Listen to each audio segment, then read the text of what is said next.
या थोडं इकडे या.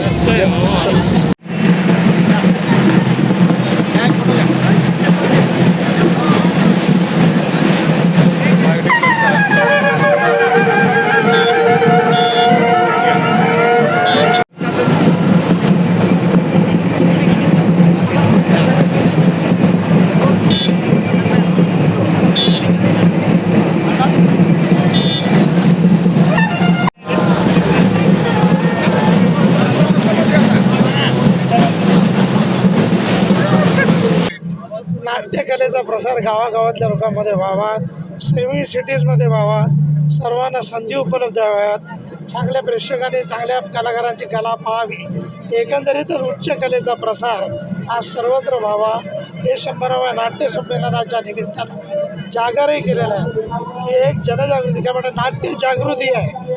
त्यामुळे ही विविध गावामध्ये आयोजित करण्यात आलेली आहे. हीच संकल्पना आहे ना, गावोगावी कलेचं स्वरूप काय असावं, कलेचं ध्येय काय असावं, कलेचं कार्य काय असावं, कला समाजाला काय देणं लागते वगैरे वगैरे, थोडक्यात सत्कार्य कलेने काय करायचं असतं हे सर्वसामान्य कलाकारांना कळावं, समजावं. याच्यासाठी विविध परिसंवाद, विविध प्रायोगिक नाटकं, विविध व्यावसायिक नाटकं असं दर्जेदार संमेलनांचं आयोजन विविध गावांमध्ये केलं गेलेलं आहे.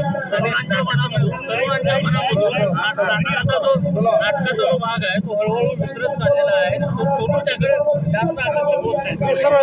विसरत चाललेलं आहे आम्हाला मान्य नाही आहे. टक्केवारी कमी झाली, टक्केवारी वाढण्याची आशा ठेवायची असते. कायम सर्कल येत असतं आणि जात असतं, तेव्हा पुन्हा ते दिवस, ती उंची, ती उन्नती रंगभूमी गाठल्याशिवाय राहणार नाही. आणि हेच 100व्या नाट्य संमेलनाच्या निमित्ताने आम्हाला साध्य करायचं.